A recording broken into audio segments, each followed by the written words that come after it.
Good morning, and a warm welcome to the Indian Institute of Human Settlements seminar with Mr. Arun Jain and Professor Schmidt, led back almost all over the world.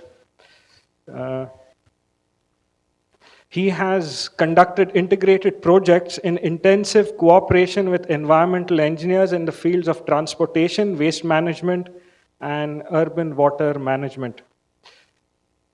I take this opportunity to welcome Professor Schmidt again and give him the floor for his presentation.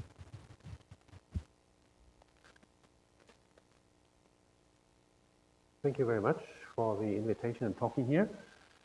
I would like to talk about our research, our ARUS program or ARUS platform, Advanced Research in Urban Systems. First, I would like to talk about the urban system and our approach and why we are working like that. And then I will give you a couple of examples, actually 3 research projects we are working on in the Institute of City Planning and Urban Design. So first of all, let's talk about the urban system. Looking at this picture, you think, well, this is just the ordinary look from one of these high-rise buildings in Shanghai and in Pudong, and lots of buildings, lots of streets, rivers, etc. You don't see anything what is related to these many interrelations between the actions behind the facade, below the street, in the cars.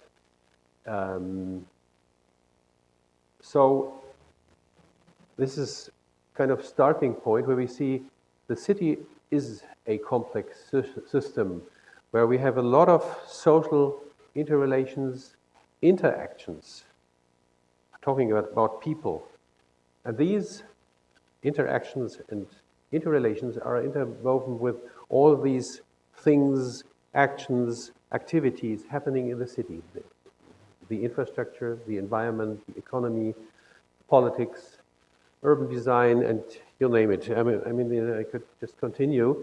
So the city is much more complicated than just buildings and roads and trees. But talking about a city as a complex system, we have to be aware that the city is a network of dynamic interrelations.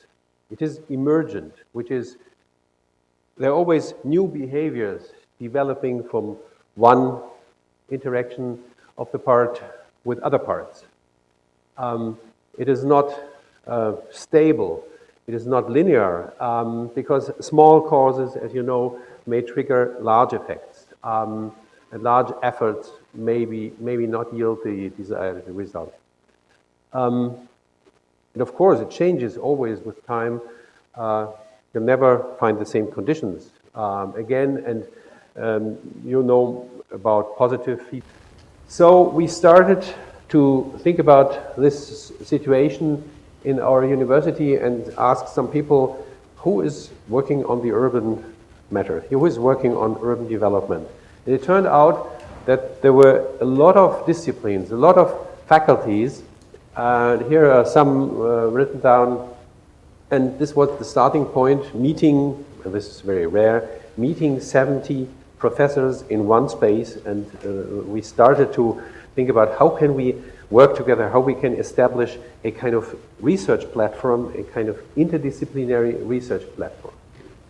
So our statement, our mission statement was, okay, we know cities are dynamic, complex systems, and we know that it's very difficult, especially growing cities, to control these directly. And these high complex processes are taking place on the different levels, and first of all, we have to comprehend. In order to intervene, we have to comprehend it, and we have to describe it. we have to describe these dynamic and complex interactions between these parts, these competing parts, because sometimes you have to balance these different parts, especially in order to develop sustainable concepts. So this, on the basis of this mission statement, we were aiming at the Advanced Research in Urban Systems platform, and this was our kind of aim, cutting edge research on key urban issues, trying to foster culture of inter and transdisciplinary cooperation. And you see, there are we are facing all these problems. You know better about. I don't want to talk about this in depth, but we know that we need creativity, we need education, and we need research in order to get around with these issues. What kind of faculties took part or started in the very first beginning? You can see humanities, social sciences, educational sciences, even literature is talking about urban matters, even peace research, even biology, chemistry, medicine, healthy city, even mathematics or physics, talking about traffic or logistics. So you see all these different disciplines or faculty members or chairs, you see in white writing, working directly on city challenges.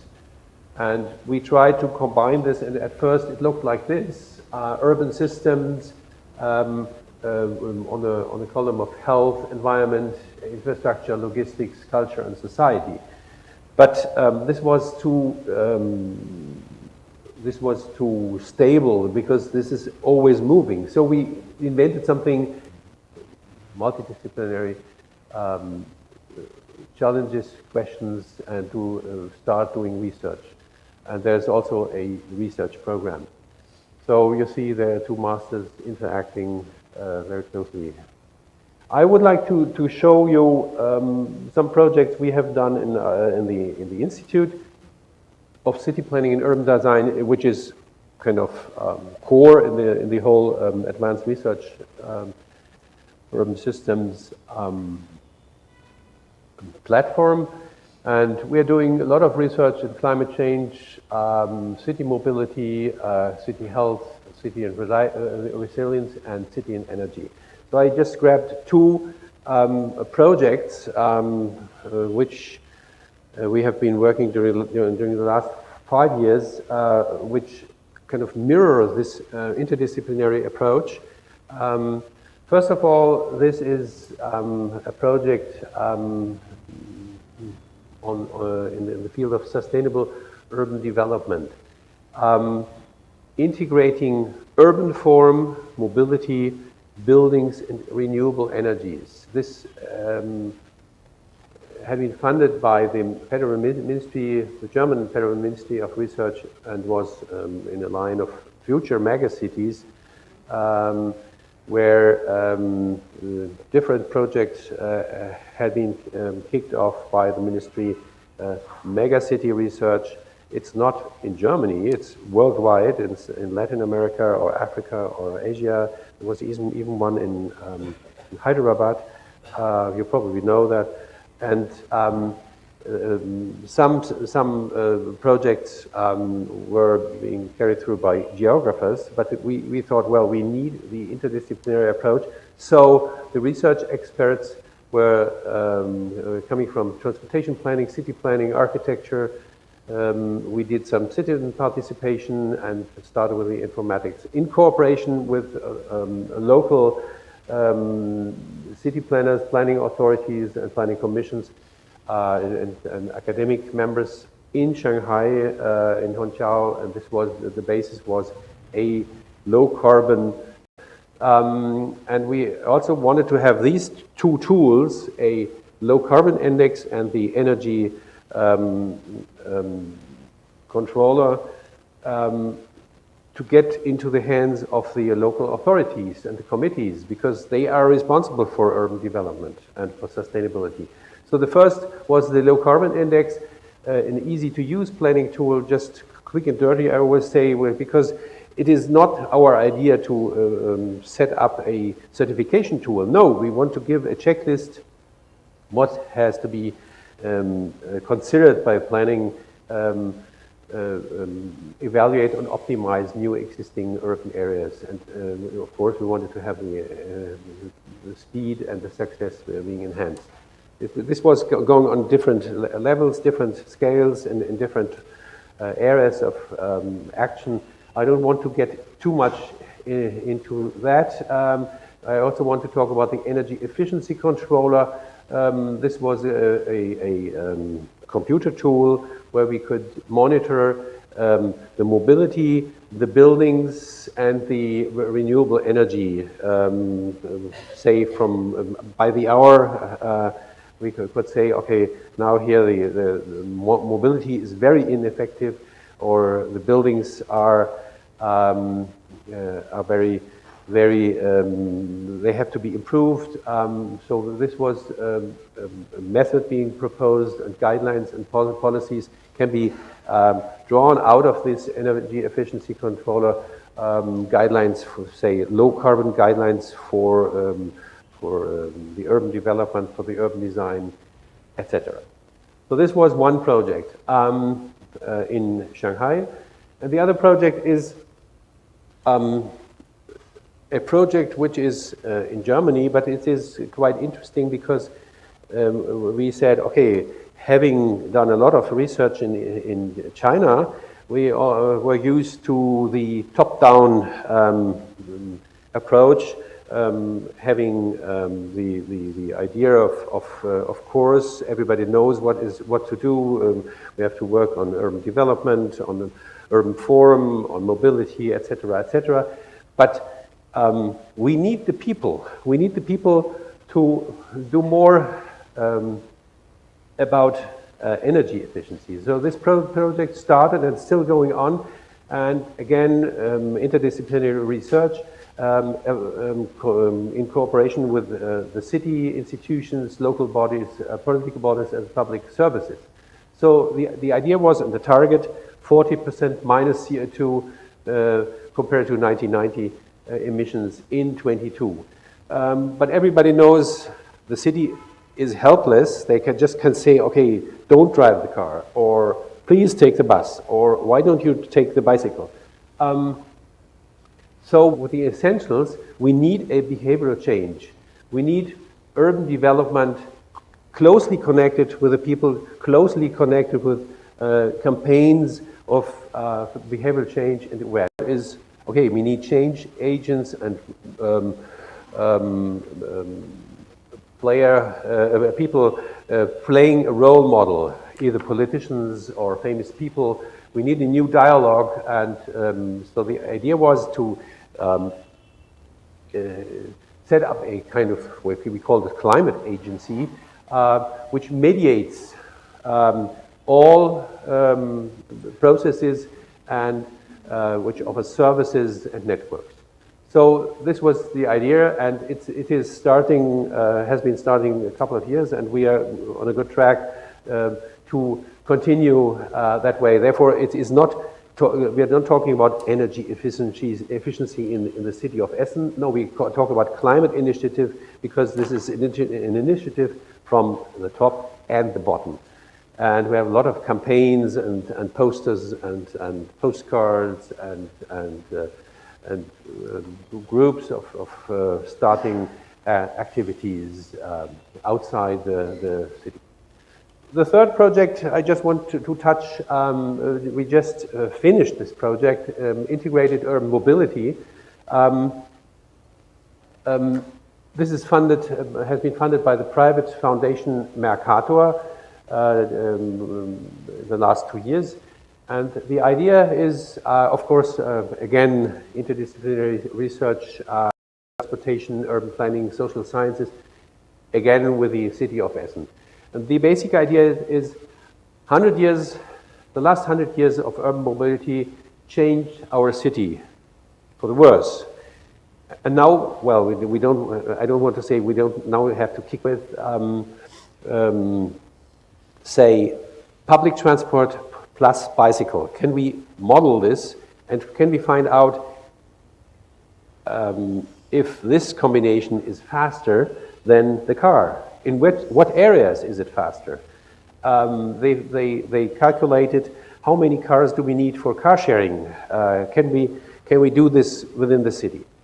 The social sciences, and you have to think this in the next layer, they were working on stated preferences in a huge survey and combined this with the different lifestyles in the city in order to find potentials for future urban mobility patterns with regard to the lifestyle. So you know the lifestyle has been located in different areas, different lifestyles, and they have kind of preferences for in the future for mobility patterns which have to be triggered, of course. And the urban planning, the next level is where the basis is city forms mobility and mobility forms the city, which is we develop a urban space topology and spatial capabilities for different forms of or different modes of transportation. If we combine this with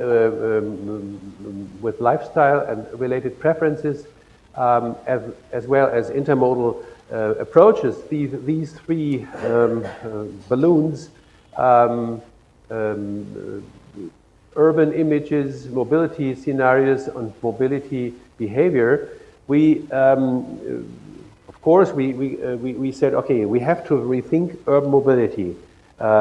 We have to do campaigns. We have to raise the awareness that from A to B, it is not good anymore to drive the car, but we have to push forward the intermodal mobility, starting with walking and bicycling, scooters, car sharing, etc. And in Germany, of course, everybody's talking about e-mobility, so the e-car sharing, the e-scooter. For all these different modes of transportation, we found different areas where this is going better or worse, which is now if you have this layer cake of, say, social science result, transportation modeling the result, and urban spatial typology, then you can say in this area we have a good walkability.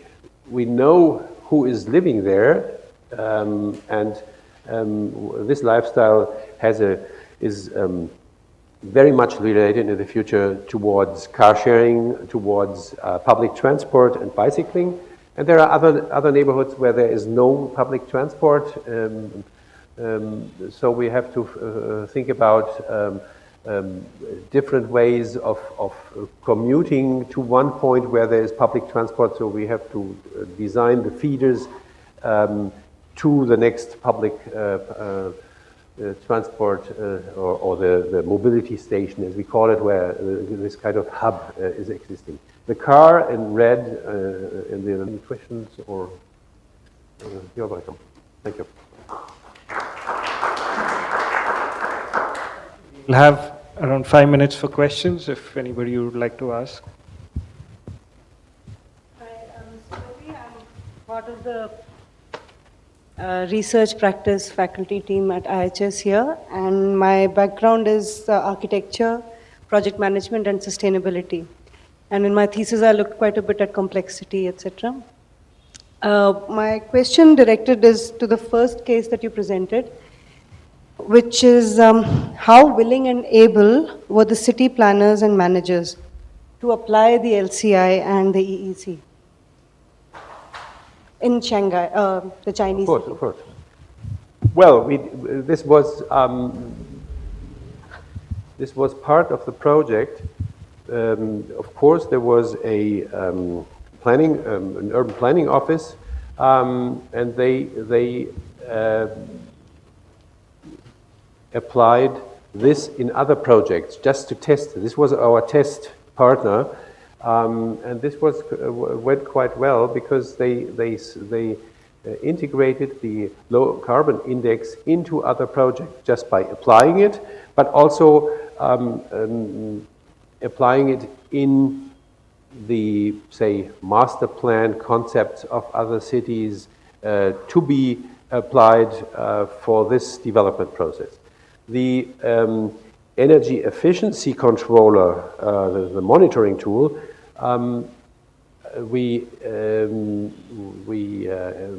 installed the computer there. We developed the computer model. We had the everyday data being fed into the computer.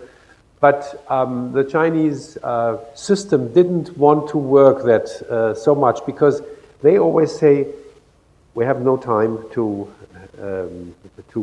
deal with that. And I think, having been so often in China, the patience is not a real characteristic in today's urban development in China. There are lots of factors which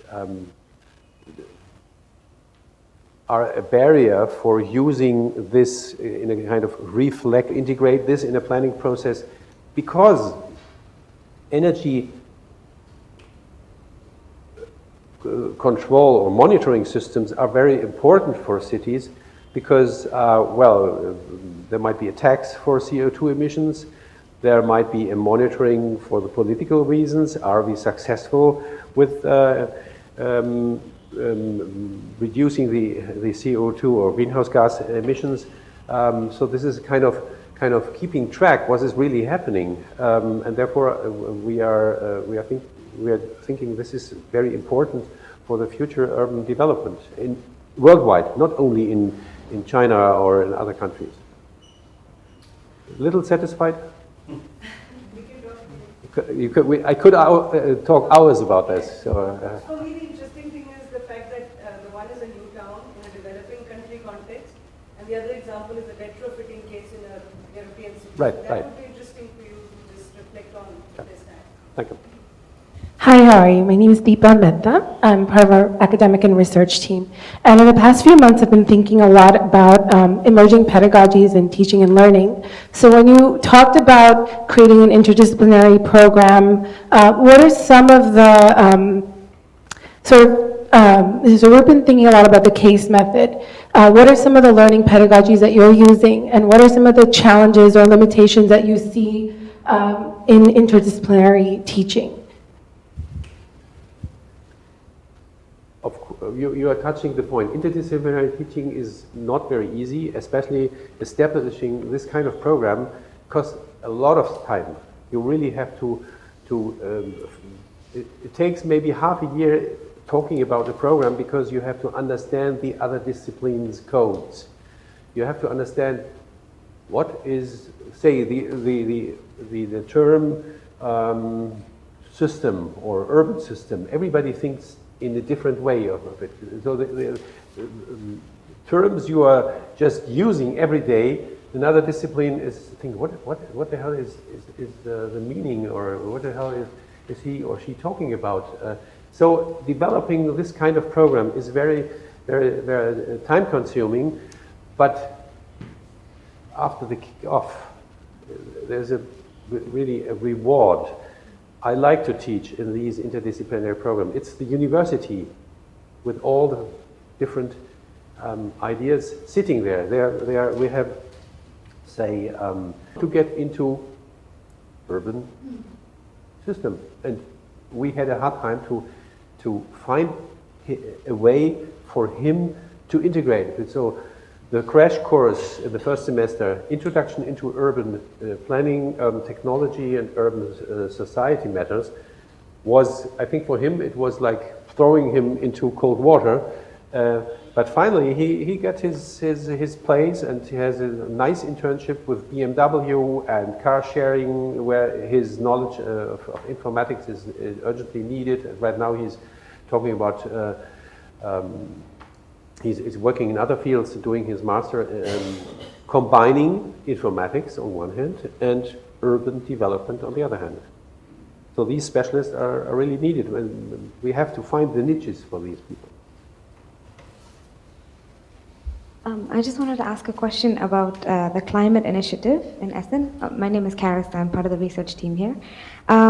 So when you said that you wanted, that it had to be bottom up in order for it to work, the way that you described your community engagement though was to supply them, the community organizations, with information and then hopefully have them disseminate that or work that through the community, but that still sounds kind of top-down. It sounds top-down. So, and Essen is no stranger to that kind of activism, especially environmental activism. So I'm just wondering how then it leaks back up, especially through student movements. It's no stranger to using alternate means of transport as well, so yeah. Right. I have been using the term change agents. So the social scientists, well, they went into different neighborhoods, again with different lifestyles, in order to talk to some people who are doing already, or who are living already sustainable. So they are the role models, and sometimes these people are just in the backyard and doing something, say, gardening, or they don't have a car, they just don't talk about it. But right now we just want to get these people out of their house and say, okay, here's somebody who is already doing climate sensitive things, who is working on energy efficiency, who is aware of climate change. And talking about change agents. And highlighting various initiatives. Is there anything specific that you did in terms of maybe seeking help from public figures who are not part of the academic community, or doing something radical in terms of one action or one event, or in terms of making something like this cool? Because that's the sense that I get. In order to have large numbers of people take to something, it's not only about advocacy and information, but it's also more organic, which is, I'm cool if I do this, or something of that nature. So was there something on those lines that was also undertaken? Well, there are different levels of action we are trying to trigger. Of course, there is this climate agency advising, consulting these people, coming with rebuilding or redeveloping their building for energy efficiency. This is kind of a mediator between that. This is not a radical action. But again, there are bottom-up initiatives with regard to bicycling. There are initiatives, and we are just trying to kick off an action, as I told you, as I mentioned with the other project, having temporary intervention and in public space, where we want to show the people, okay, these 500-meter street today and the next 2 weeks, it is car-free. And this is not only car-free, but we want to furniture it into a car-free zone. We want to have this kind of action where the press is coming, where the media is coming and looking at it. And so these are our friends. We need the media. We need publicity for these actions. And in bicycling activities, of course, they are looking for the crowd of they're doing sometimes action, 150 bicyclists just rushing through the city and blocking streets for the cars. And so there are different ways of doing radical, or at least visible and perceivable things and actions which help the people to rethink, am I right with my car driving or am I wrong? I think we can keep the questions, the rest Maybe of the later. questions Yeah. during lunchtime. Thank you, Professor Schmidt. Very interesting in how you dealt with the top-down and the bottom-up approaches in solving or at least addressing urban problems. And I think IIHS, the work that you showed is very relevant to IIHS because we are also in that mode of having a transdisciplinary or an interdisciplinary working environment and a teaching environment here. A big round of applause to Professor Schmidt. Our next speaker is Mr. Arun Jain. Arun Jain is an urban designer and urban strategist with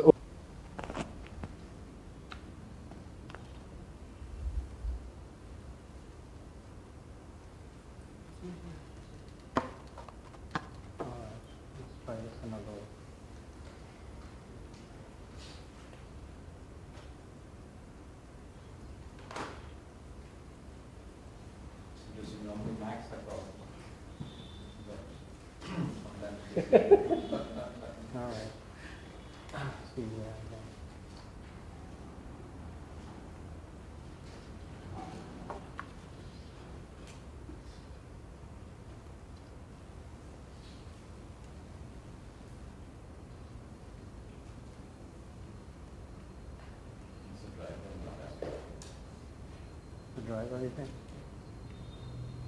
All right, so what do we do? I don't think that will work with multiple presentations. Okay.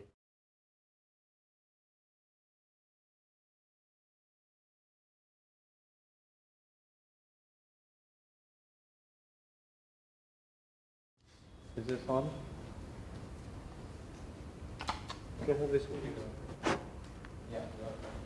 All right. Well, just to give you some background about how I've come to be where I am in this way of thinking. My background is as an architect, and I found architecture a bit too limiting, so I went into urban design.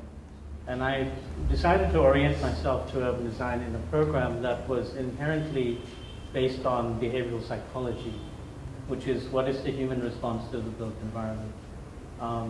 And from that point of view, much of what I will, in fact, all of what I will talk to you about is colored by that notion of the behavioral aspect of how we look at environments, how we behave in them, and how we interact in them.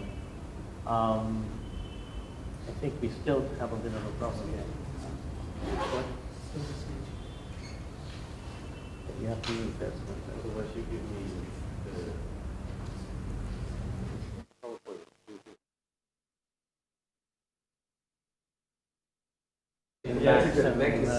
Windows. Saving Bill Gates. What do you need? Finally, you made it.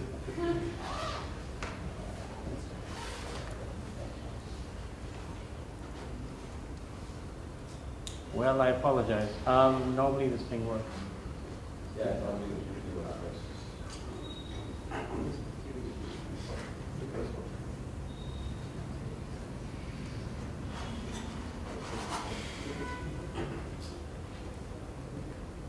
All right, let's try this again.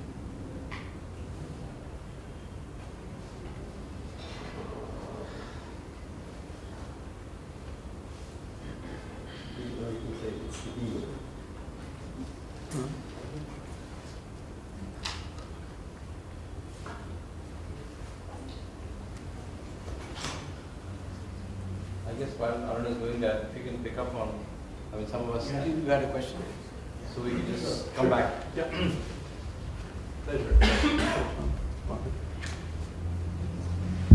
Actually, this is a more general question about what's happening in Germany on sustainability, not so much linked to any of the three cases that he gave. So I just want to know, how is the corporate sector in Germany taken to genuine sustainability thinking, and is there, you talked about, when you talked about disciplines, you talked about economics and the management and those disciplines. So has there been at a corporate sector level and also at the country level, where when you look at GDP growth and so on, how that those aspects are getting linked to the impact that all this is going to have, both on the way corporate sector functions as well as how governments look at development progress and so on. The reduced consumption, lifestyle changes and all of that. How is Germany as a country dealing with that? Would you say it has sort of become mainstream, this whole approach to a new way of life? Okay, just two remarks. 2 years ago, the government after Fukushima said just switch off the nuclear power plants. And this was easy say, but right now it is very difficult to translate this into renewable energy as well as, back up conventional power plants. There are, say, wind power in the north, that's a lot, but still there are some initiatives working against the overland cable. In the south there is a lot of sun, so this is working quite. Motorization hiked up, and of course since 1990 the transportation engineers built new roads, and you know this process, new roads, more cars, etc. This is kind of vicious circle. So the industry is very well doing, and also the private, the owners of housing estates or the private owner of one house, they worked out quite well in energy efficiency, and this is being supported by the state. There's a subsidy, there are financial support, different programs, etc. And the city of Essen, for example, but many other cities, they have aerial photographs, thermal aerial photographs, looking at all the roofs, which roofs are red, which is losing energy, or which are blue. So the people can go to the city, to the climate initiative, or the climate consulting agency, and ask, can you show me the picture? What can I do? What is the action? Which steps I have to do? Where is financial support? So this is going quite well. No, you. Okay. All right. Very good. Can everyone hear me? Yeah. So good afternoon again, and it's fine. Thank you. So what I would like to do is propose a number of sort of filters of where I'm coming from, what kind of ideas are influencing the particular kinds of things I talk about or worry about, and give you a choice somewhere down the line about what kinds of projects you would like me to talk about, because I have a number of options. I could spend all your time this afternoon, which I'm sure you don't have. So I start with this particular idea that, historically cities have been at the mercy of the people who plan them. And what that essentially means is that you've got somebody making a plan, and then the rest of the world who lives in that plan adapting to it. And what all this text up there says is that I think we need to invert it. We need to understand cities. We need to understand the culture of cities. We need to understand the basis on which most of the cities and its infrastructure and its social and physical networks work. And with that understanding, we're better able to intervene. And that's a very sort of opposite approach from historical sort of precedents. That picture you see up there is from the movie Metropolis. I'm going to start with some orientation issues. I'll try and whiz through them because I think there's more interesting stuff further down once you get the hang of where I'm coming from. The German philosopher Horst Wittel, long ago, or not so long ago, 20 or 30 years ago, ended up in the Department of Architecture in UC Berkeley, and had this professor of the science of design, in where he tried to create typologies of problems. And as you see on the screen there, there's well-mannered problems and tame problems and wicked problems. well-mannered, straight question, straight answer. Tame is like the electrical layout of a house. If you know the rules, you can lay it out any number of ways. All of those ways can be made to work. But wicked problems are problems where the problems are difficult to define. The problems basically, the solutions always generate new problems. The solutions can never be talked about in terms of right or wrong, but only in terms of better or worse. Now, why do I talk about this? Because basically, every time we talk about complex issues, like urban problems, which I think you'll acknowledge are essentially wicked by that definition, if we don't understand the limitations and the nature of the problem, our solutions are likely to be out of whack with it. So when somebody in a group setting says to me, well, I'm right, I immediately look at the context and say, we have a problem, because it's really about trade-offs. I'll just flash a number of images in front of you. I won't necessarily dwell on all of them. I'm kind of showing you a book, but only pulling out pages from it.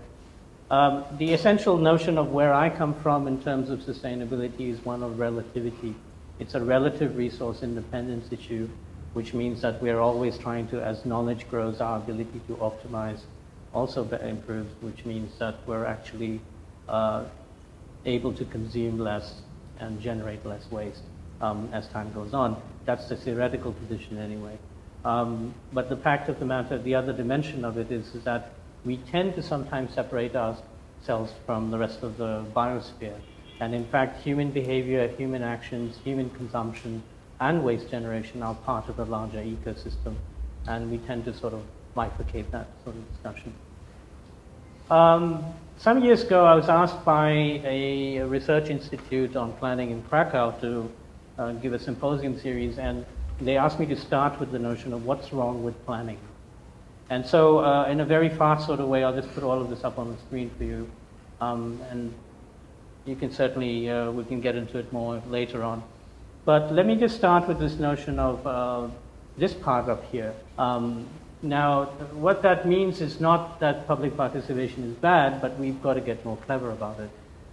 Because clearly, the sort of democratization of decision-making and does not do much of a dent, in my opinion, and feel free to disagree, on the notion of saying that decision-making power is still sort of the dominant element. So I have the decision to make a power and you don't, and I'm going to patiently listen to you, but on the other hand, I don't have to follow what you're saying, I just have to acknowledge it. Well, that's not really participatory planning. I think most of you would agree with that.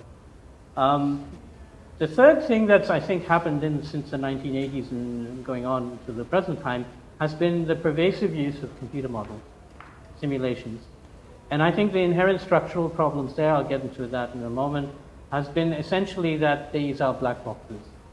The vast majority of people who work on the consumer end of the outputs are, in fact, have to trust the data that's going in, trust the algorithms, trust the assumptions, and trust the output. And that's problematic. Now, it's certainly true that in the years since that, so those are the that's the three-legged stool of how planning is mostly functioning everywhere. Planning advocacy, public participation, and essentially simulation models of some sort. But there have been a lot of ideas since then. So you have Saskia Sassen talking about globalization, you have Manuel Castells talking about networks, you have Jürgen Habermas talking about a whole number of sort of sensitive issues, but for me, these are philosophers. Because nothing of what they're talking about, interesting as it may be, transcends down to a sort of what do I do with my day-to-day planning, right? And that's a serious issue. And the point, I'll finish this thought process with the idea that planning practice and planning theory have a huge, huge gap in between them. And I start to lose patience with planning theory after a while. Because as Alexander said, I too share this notion that planning and design and related issues with cities are an applied art. They're not a scientific and a theoretical art. We might use theory, but we have to be sensitive about why we're using it. So the rhetorical question here is, are we filling a gap or are we creating a need? And that's a very interesting question because a lot of if we're filling a gap, we have to know what that gap is. Otherwise, utopias. He decries the notion of the fact that we've lost all sense of upper limits. And these upper limits have disappeared, and so we have no sort of sense about how much wealth is good enough, and how much land is good enough, and how much population growth and so on is good enough. And if you sort of accept that notion, then we've clearly been for 90 years sort of exploiting the opposite, which is unfettered growth. It's a difficult question because for me, I still struggle ethically about this issue about the vast majority of notions about growth are contradictory to sustainability, which is about not consuming at all. And I think you'll agree that really there is no substitute for not consuming at all. So a lot of the sustainability arguments for me are essentially guilt management. We all feel more and more guilty about the environment, so we look for some ways to sort of intervene and feel better about it. But really, there's no alternative to not consuming. And that's a difficult proposition.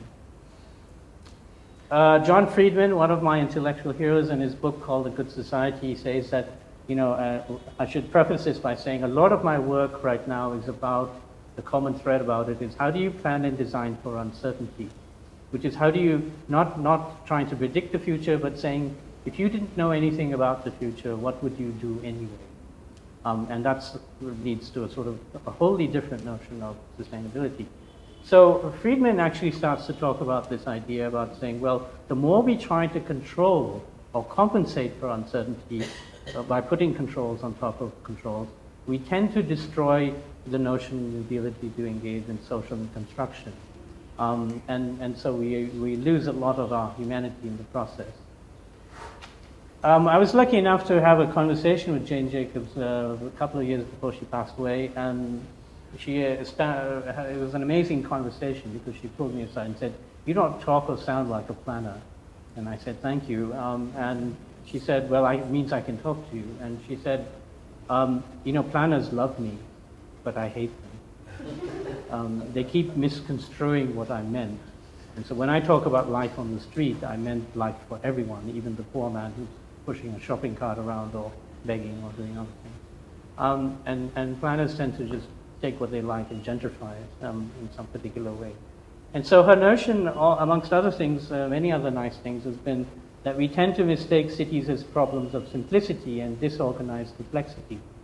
But in fact, they are problems of organized complexity, and we don't tend to see them that way. And I think the last is, will they come? And the answer is maybe, sometimes. But it's not a certainty. And one of the things I sort of tried to talk about at the UN was this structural notion that somehow we tend to think about the social benefits as a secondary or residual outcome of economic growth and development.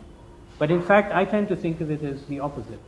That if you start with some sort of notion about what a community needs, a neighborhood or a city at any scale, and you started to say, well, look, I have an aging population that needs X amount of healthcare, or I need X amount of schools or parks or other things that are normally difficult to finance, but they're crucial for the longevity and well-being of the people in there. And usually these are afterthoughts. But then if you ask them as forethoughts and then said, what is the economic model in which I can underwrite those, acquire them, design them, build them, maintain them, and so on, then you can work sort of your profitability and your economic growth and index it to those kind of fundamental baseline requirements. Easy to say, not so easy to do. But on the other hand, we still have to sort of look at this notion, which is, can we implement everything we say we want? And that's a really critical issue because I don't believe we can. When I talk about uncertainty, I just want to be clear about the notion that I'm talking about it in a very narrow context, which is knowledge-guided decision-making. And this is really important because as you see on the screen out there, there's all sorts of aspects of uncertainty. And the sort of, again, the notion there is that the quality of your life is in direct proportion to the amount of uncertainty you can comfortably deal with. And that little video that you see on the screen is this bird deciding to steal potato chips, which you will see in a moment. Now, the quick sort of, again, notion, just quickly zooming back to the idea of the limits of models. This is a real story. In my previous role, or a past role of being the chief urban designer for Portland, in about, I think, 6, we have the only elected regional government in the U.S. 27 cities, 3 counties, and so on. So, and it's elected, mandated, every participant has to, and they would not want to be in contradiction with Metro, so that must have been a real struggle. When you look at the curves back here, and you look at those various projection curves from the Metro model, they don't begin to tell you anything about how this growth is distributed. Whether it's lumpy in the beginning, or it's erratic, or it's all weighted towards the end, which are crucial when you're designing, when you're doubling your population or adding that many people to it. And you can write all the policies you want, which is, again, this notion of this structural question about what condition are we really planning for. And the problem is not the model. The problem is not the output of the model. The problem is the uneducated consumer of the output of the model. And the fact that it is, in fact, inherently a black box. Right? So that sort of tells you the sort of structure and gets me to the point where I say it's better to design decisions in ways that allow you to be adaptable and change to them. And of course, the sort of hidden sort of subtext in here, and this comment comes out of one of the co-directors for conflict research at the University of Colorado, is the fact that planners are not trained typically in conflict resolution. But in fact, they ought to be, I think. So of course, we do this individually, but we also do it in groups. So I won't get into this very much, except to simply say there's 2 things, of course, I think we all recognize need to happen. One is that we're actually getting the public participation in at a meaningful level, where there's comprehension of the consequences of complexity.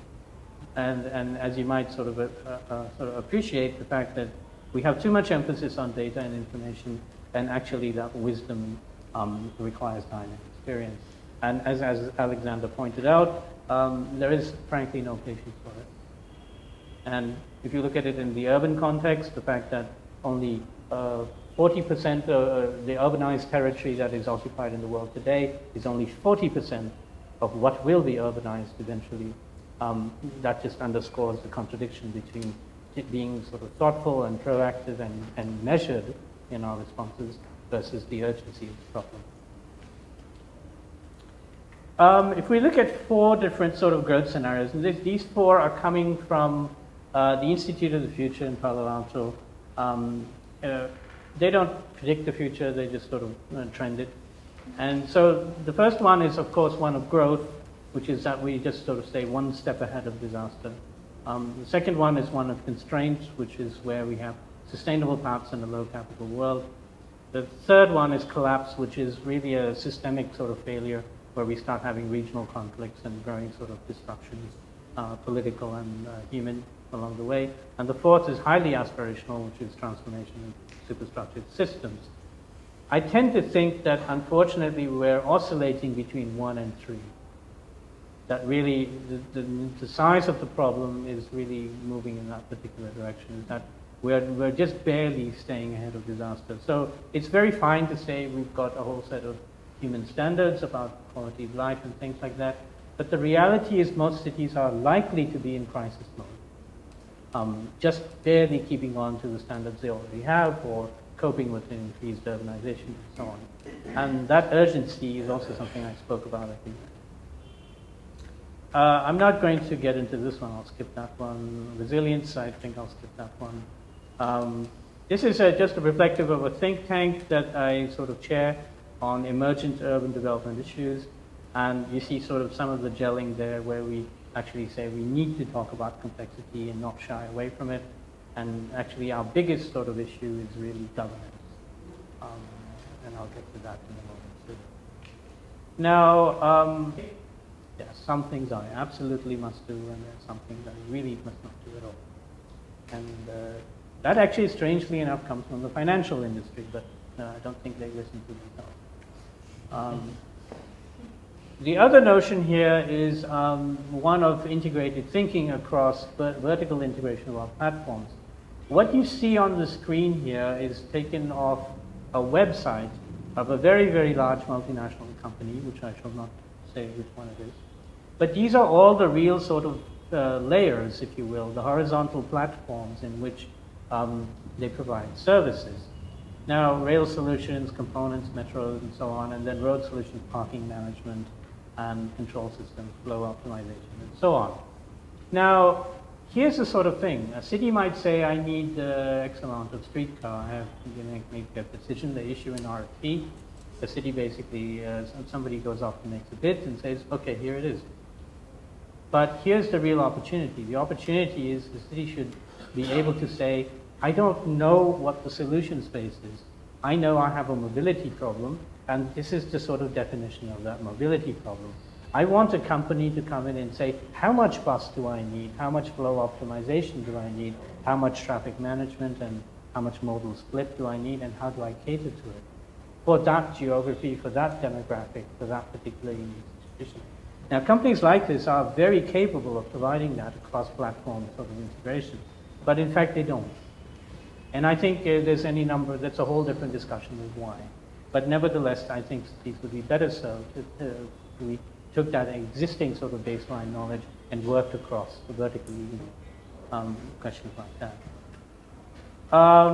One more notion here, which is, again, just telling you what I normally get involved with these days, is this notion of separation between what is the right role for technology in urban development. And here again, there's a fairly massive gap because what cities are actually needing are things what you see on the screen up there: accessibility, reliability, adaptability, workable options, resilience, and technology is actually good at providing is comprehension, diagnostics, decision support systems, deployment, management, and maintenance, and so on. Now, each of these, that's the innovation space, but really, all of those needs that cities have are providing opportunities, but all of those capabilities that technology are providing are value. And so the innovation space is that little diamond in the middle, which is small. So there's an entire role to be played about bridging that gap, about helping cities get more articulate about what they actually ought to be asking for, and technology getting clever about saying, well, all right, we're not just trying to create a need, as I mentioned earlier, which is their normal reflex to capitalize on the scale of cities, but more, we're in the business of helping satisfy an actual need. I won't get into all of this. I want to actually get into a couple of solutions here. So here's a particular sort of notion that I want to throw off to you. Normally, when we present an complex urban planning problem in front of a large audience of stakeholders with mixed sort of capabilities, the decision space is this giant swirl you see up on the screen. And normally what happens is that the core issues get hijacked, compelling interests take over, and political agendas tend to dominate. And the attempt that I'm going to sort of show you here is to say, can we sort of create what I would call a decision space or volume? So in other words, the more articulate we are about defining the volume in which the cloud, if you will, of where the problem sits and how we describe the complexities of the issues, and where the opportunities lie in that cloud, we have a better chance of going off and sort of articulating the problem. And I'll sort of give you a sort of example of how I've been trying to do that in a practical sense. So the notion here is that we need to contextualize the data into knowledge, and that's obviously a difficult thing to do. And sometimes that data has to be mapped spatially. This is an example of a decision support tool that I just finished for the National Capital Parks and Planning Commission in Washington, D.C., in the metro area, Montgomery County. And if you like, I can start to explain how this particular comes together. It'll take about 5 or 10 minutes, but the second option is showing a framework plan for the city of Portland. So I don't know how we are on time. Another 15 minutes. So do you have? Oh, well, okay, I'll try and whiz through both. All right, so this one particular here, again, I'll skip through a number of graphics, is what we call a development, what me and my client call the development management assessment tool. And here you can start to see that basically that's Montgomery County. So this is Washington, D.C., and you can see the county is about 9 times larger in land area. It's a suburban bedroom community. There's a whole bunch of very practical sort of dimensions in here. And the planning problem is that, of course, one of typical of many planning departments, which is that it's got limited resources, it's not contemporary in its use of data, it needs to better understand development options, be more market sensitive, improve its ability to provide services, and create a better basis on which planning should happen. So rather to get into all of that, I'll just simply say, here's the normal planning hierarchy. You end up having an existing plan that everyone's supposed to use as your Bible, and then you've basically got a periodic set of functions going on and ongoing functions. If you rotate this, just to understand it better, you understand the flows of information better. So you start saying, well, you've got GIS-based forecasting, you've got growth management and capital improvement programs, you've got current tools, and these current tools are informing and then feeding back on themselves. I'm going to just skip all of that and then basically get right to the methodology. So the methodology works like this. We take a number of, in this case, we were taking just things that are on the book, the regulatory structure. And we had to go through a very context-specific sort of sorting through about which particular layers are relevant and which metrics on each layer are relevant. So let's just assume that we did that. And so you start to see here all the environmental stacks, and you see the man-made stacks, and they're all consolidated into a single one. And then we added the political stack, okay, which is all the things that are called here now qualifiers, meaning things that are not regulatory but are real enough for us to not ignore. So the system sort of works like this. If you took the environmental constraints and you put them on a spreadsheet, and the spreadsheet is sort of saying very clearly, this is not your black box. It's basically saying, I'm showing you this data, this is what the basis of the measurement is. Agree with it or don't agree with it, we can talk about it. It's in front of you. So you put all those things and say, this metric is, this aspect of that mapping is more suitable for development or less suitable for development. You could flip that around. You could say, well, I want to, not development, agriculture, and you could have a different mapping. So the way this works is that you've got 324,000 acres for the land. The active layer is red, and then it dissolves into gray and black. If you look at the little dial back here, you see that already looking at hydrological streams and wetland buffers, you've already consumed 21% or constrained it in some way. Erodible soils, 26%. Particularly the man-made sort of filters here are looking at transportation infrastructure, government ownership, which you can't mess with. You look at rustic roads, you look at public education, you look at historic preservation. These are all things that are already existing. They're not invented. Regulated affordable housing, the whole bundle. And the big one here is single-family homes.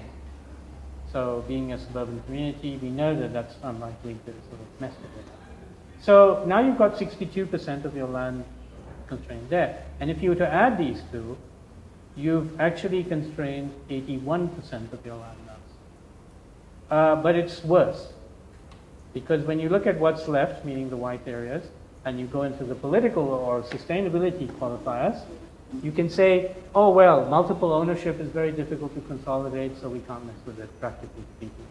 If we say economically the improvement value of land is twice the value of, the building is twice the value of the land, it's unlikely there's an economic basis for messing with it. You look at it from the sustainability filter, you might say, well, office buildings last 50 years or more, so if something is built within 50 years, it's unlikely or it's not really reasonable to assume that you could mess with it, and so on for retail. So that is all shown now in red.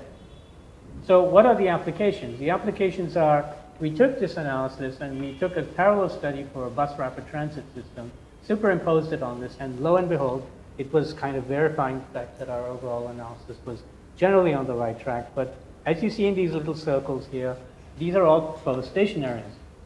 But not all station areas are equal, which means that some have more development potential than others. Which also means that if you're trying to rationalize your urban infrastructure, you now have a sound basis on which to say, I don't need to develop that right now.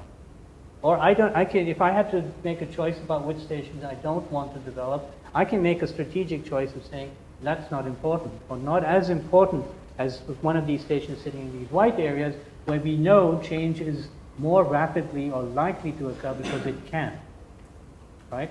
And so you might sort of say those are the areas you want to do your master plans first for, right? So you start having a more rationalized and public and sort of clear basis on which to intervene. If you zoomed in further, you might be able to start doing tools like basically that says these red buildings are falling in that sort of qualifiers category.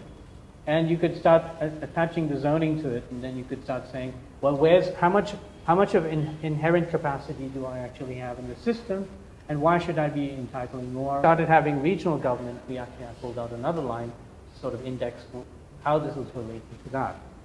And the rhetorical question here, which I asked when I was in that position, was, should we be looking at projects incrementally?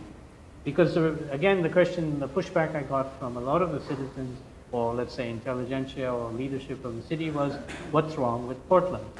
We're growing, we're fine, we're muddling our way project by project and so on. And I said, sure, you can take that approach, but let's not pretend that we've got a big idea. Then let's just say we're being incremental. And there are consequences of that decision, good and bad. So, wait a moment, let me just, oops. Something happened. Okay?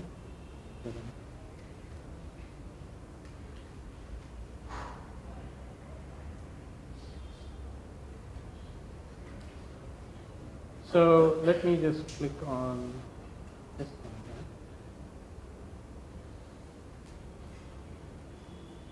So here's basically, again, the model for it. So you remember that rhetorical question I asked, which was, if you didn't know anything about the future, what kind of city would you want anyway? So the methodology is a little Star Trek-y. It's basically, you look at the outer ring as history and precedents, and then inside that you have these sort of clusters, and these clusters have to do with the existing plan, the existing conditions, the current issues, and then you sort of understand that. And then you say, well, okay, I'm also going to relate from that development opportunities and understanding, like I showed you in the previous analysis, what are you left with? Where's the sort of installed entitled capacity, urban development capacity in the city? And then you correlate that to what I call the bones of the city, the things that are inviolate, things that have cultural meaning, historical meaning. The city wouldn't be the same if you lost them, and so on. And for me, these are the family jewels. You don't want to sort of give them up that easily or let them be compromised. And that's the context in which you generate big ideas. And then you sort of prioritize those big ideas, and then you end up having a framework plan. So so that's the flow where I got them to basically say, let's figure out which buildings will not go away. This is not an architectural beauty contest. It's based on sort of that notion about, well, the land values, building values many times. The land value, it's historic, it's cultural, it's whatever that laundry list of reasons is, well, they're not going away. And then the question is, what's left? So the what's left is this red sort of cloud sort of territory. Now, the interesting question is, if you took the entitled zoned capacity of all the red areas and you divided them by the averaged out absorption rates for each use, retail, commercial, and office, and residential, we found, depending on your assumptions in Portland, that we had between a 30 to 60 year supply of land and building capacity. So when somebody comes to me and says, as in my old role as chief urban designer, if some developer came to me and said, hey, I want a tall building. And I said, well, okay, you can tell me you want a tall building because you want to pack more density in a small floor plate. Good.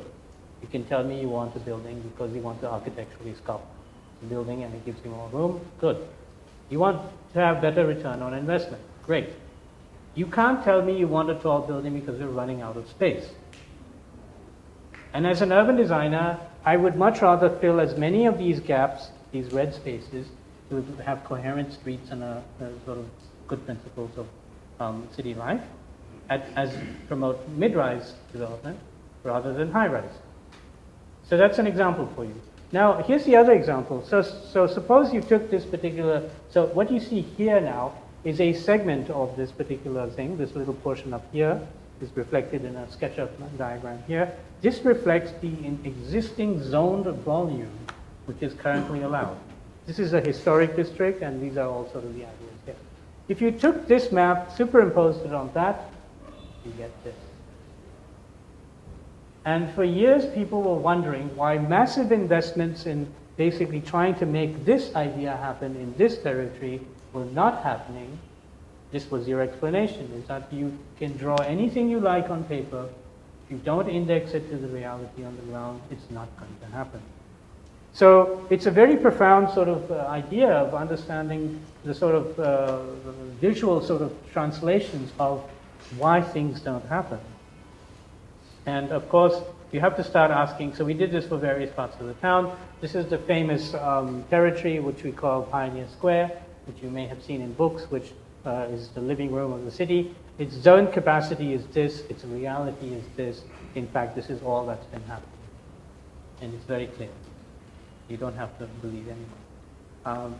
So again, there's skyline implications and so on. So the other part of this process was to separate, so this was the analytical process. The second part was really, what is the basis for placemaking? Why do people want to be in a particular place at any particular time? And I say that they either have a need or a want. Now, a need means that I don't care how dirty and filthy and unsafe a transit mode center is. I have to go there because that's the only way I get my connection, right? And the other is I want to be there, right? And then you sort of superimpose them all on grayscale into a single map, and that shows you these darker and darker patches saying that's where you have these intersects. Something is going on there that you shouldn't ignore, right? And what that means is that there's a great intersection where you've got a density shift, or where you've got 6 bus lines coming, or where you've got basically, you know, a cognitive boundary between one neighborhood and another. And so you have these complex sort of notions which are all gelling into one particular environment. And then if you were trying to do something with that, you could create an entire framework. And these frameworks would say, that's my green network, that's my transportation corridor emphasis, that's my public transit sort of notion, or that's my east-west connectors, whatever that is, and these are my attractors. So if you drew this out, this is my hand sketch, and you took sort of a complex notion of a small portion of it, you could say, well, okay, so the red portion is a landmark. It's not going to go away, all right? The dark buildings are buildings that also are not going to go away, right, because we've done that analysis. These hatched areas are potential new development sites. If you were to do a single publicly minded intervention, you would be creating old and new actors on a new stage. And this stage would have a public sort of notion. So the idea is that targeted investments in public sort of infrastructure, whether there's transportation or public open space or some combination thereof, if they are strategically deployed, can leverage huge amounts of private and public investments for public gain. And that's really my basic point here, is that the essential elements of this framework one is not to tell people what it's going to look like, but is to leverage positive change, the most amount of public benefit that can come out of it. So if you wanted to sort of look at that in a digital form, then the digital translation is the idea that you create the simple act of creating a public fountain in that particular intersect and creating a completely redefined sort of public realm. It's a strategic intervention. And so so as you see here in this particular complex diagram, every single sort of white square in here is a new potential development site. And if you calculated the entitlements in there, that's 25, 30 years worth of development right there, right? So you start to again, get into a sort of framework where a citizenry can look at you and say, I don't need to know what it looks like. I know things that are happening as a virtue of that analysis.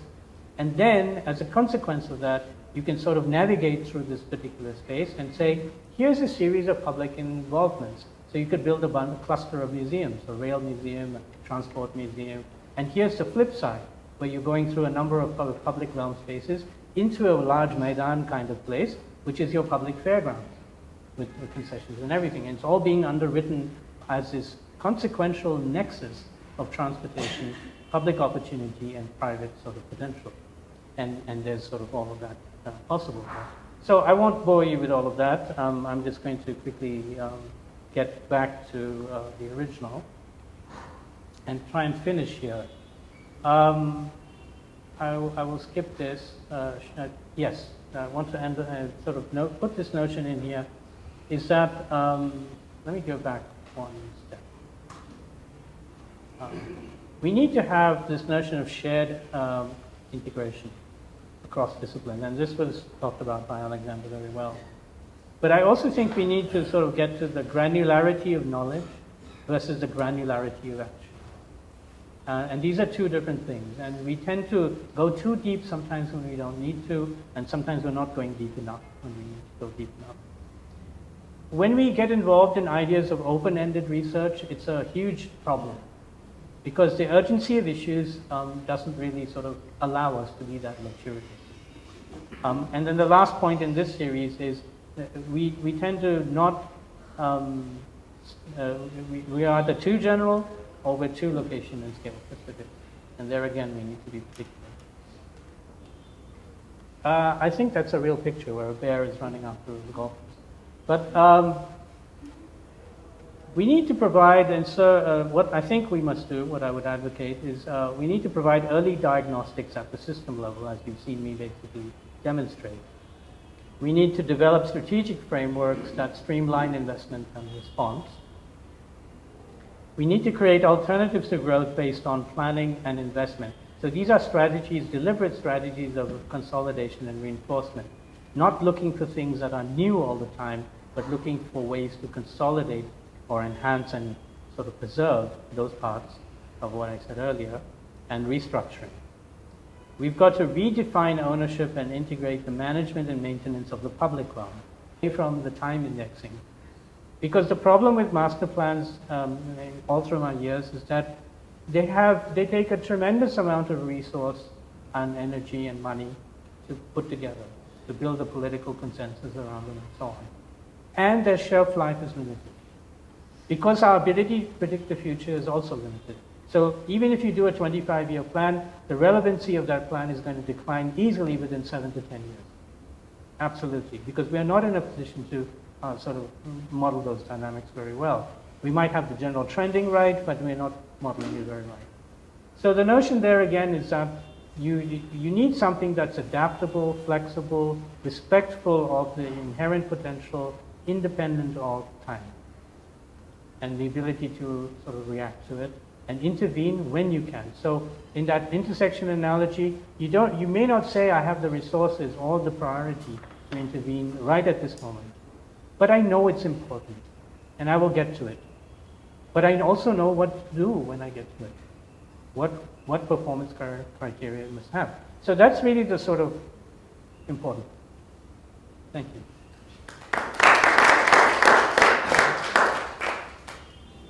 Because of the